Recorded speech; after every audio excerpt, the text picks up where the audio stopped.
MLA రాజసింగ్కు చేదు అనుభవం ఎదురైంది. మంత్రి సమావేశం కోసం సచివాలయానికి వెళ్లిన ఎమ్మెల్యేను పోలీసులు అడ్డుకున్నారు. గేటు దగ్గరే తనను అడ్డుకోవడం రాజసింగ్ ఆగ్రహం వ్యక్తం చేశారు. సచివాలయంలోకి ఎందుకు వెళ్లడం లేదని ప్రశ్నించారు. ఒక ఎమ్మెల్యేలకు సచివాలయంలోకి అనుమతి లేదని ఆగ్రహం వ్యక్తం చేశారు. సిటీ ఎమ్మెల్యేలతో మంత్రి తలసాని సమావేశం ఉందని తెలిసి సెక్రటరియట్కు వచ్చానని మంత్రిని కలుసుకుందుకు వెళితే పోలీసులు అడ్డుకోవడం ఏంటని ఫైర్ అయ్యారు రాజసింగ్. ఎమ్మెల్యేకే అనుమతి లేకపోతే సామాన్య ప్రజల పరిస్థితి ఏంటని రాజసింగ్ ప్రశ్నించారు.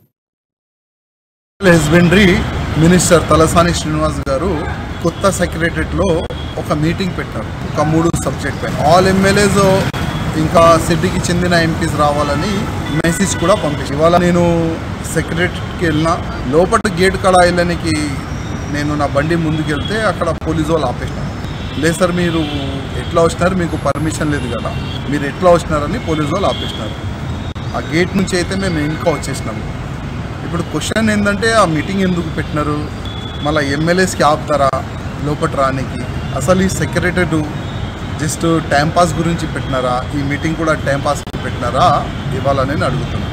అసలు ఈ పోలీస్ అధికారులకి ఎవరు ఇచ్చినారు పర్మిషన్? వేరే ఎమ్మెల్యేస్కి ఆపాలి, బీజేపీ ఎమ్మెల్యేస్ వస్తే ఆపాలి, రాజాసింగ్ వస్తే ఆపాలని అసలు ఆల్రెడీ పోలీసు వాళ్ళకి